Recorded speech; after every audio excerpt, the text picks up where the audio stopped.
For more on the immigration issue, we are joined by Theresa Cardinal Brown in our Washington bureau. She is the Director of Immigration and Cross-Border Policy for the Bipartisan Policy Center. Theresa, good morning. Good morning. So what do you make of the prospects for bipartisan accord on the issue of immigration in the wake of the president's comments? Well, I think certainly the meeting in the White House, his comments, but overall the fact that the White House rejected a bipartisan compromise proposal from a bipartisan group of senators has put the negotiations around immigration reform package right now in a little bit of disarray.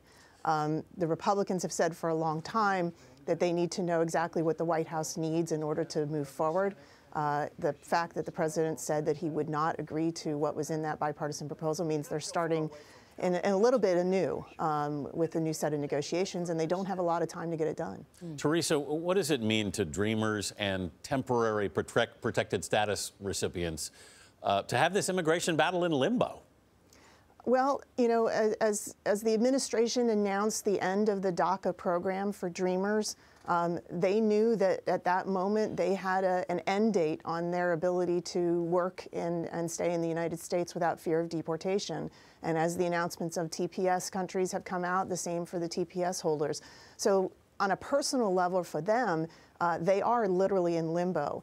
They know that at some point they will no longer be able to work legally and their employers will have to fire them. Under law, the employers must fire them. They will be subject to deportation again. And their lives in the United States, in many cases for the Dreamers, their lives have been here almost their entire lives. For TPS holders, many of them have been here for decades, will be uprooted. So for them, this is a time of very high anxiety. And it bears mentioning that for some of these Dreamers, they have no relationship to their quote-unquote home countries.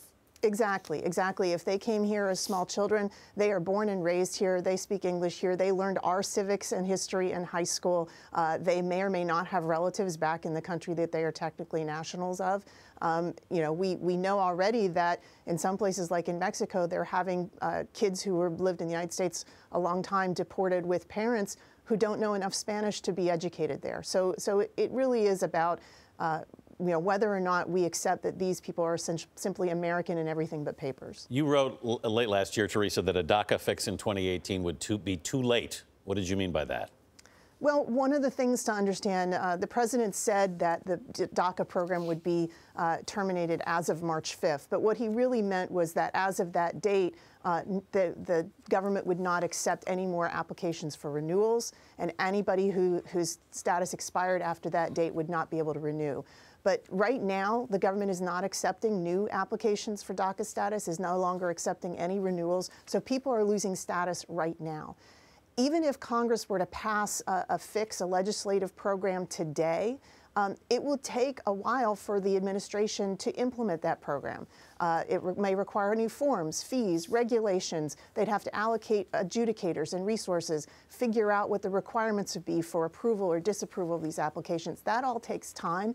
And just adjudicating the applications, even when the DACA program was up and running, it could take sometimes as long as 6 months for those applications to be considered. So if you're a DACA individual, even if Congress were to pass it today, you may not be able to get status for 6, 8, 10 months.